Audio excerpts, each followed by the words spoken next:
Venezuela, a country currently in shambles with their citizens left in dire situations, scavenging for food, medicine, and other basic resources. Gunshots and screams can be heard all through the day as people from every age group and class head to the streets to protest with what little energy they have.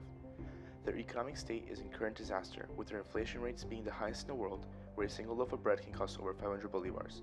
These circumstances have forced thousands of Venezuelans to flee the country daily to its neighbors such as Colombia and Brazil.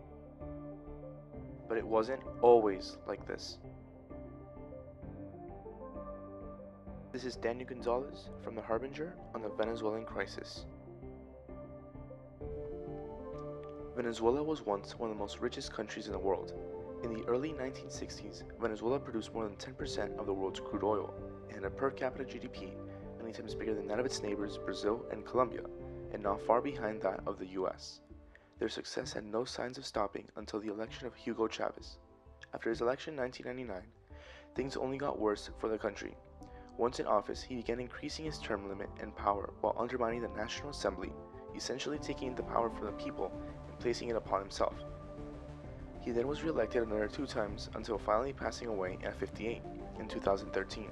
Nicolás Maduro then wins the presidency with a 50.8% of the vote.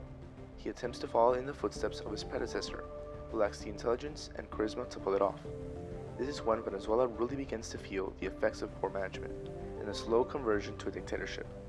During the first term, he drove the economy to the ground, even declaring an economical emergency. But even amid the chaos, he kept gaining power.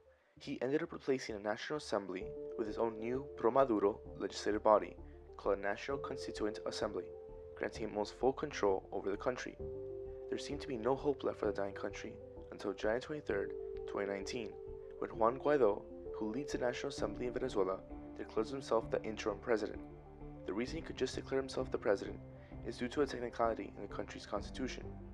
He used Articles 233, 333, and 350, which stated that the leader of the National Assembly could declare himself president if the current one commits election fraud, which Maduro did. So what does this mean for Venezuela? Well, Juan Guaido has already been acknowledged as a legitimate president by the US, Germany, Spain, and many other countries, and unlike Maduro, he wants to give the power back to the people. But the only thing stopping him is the military.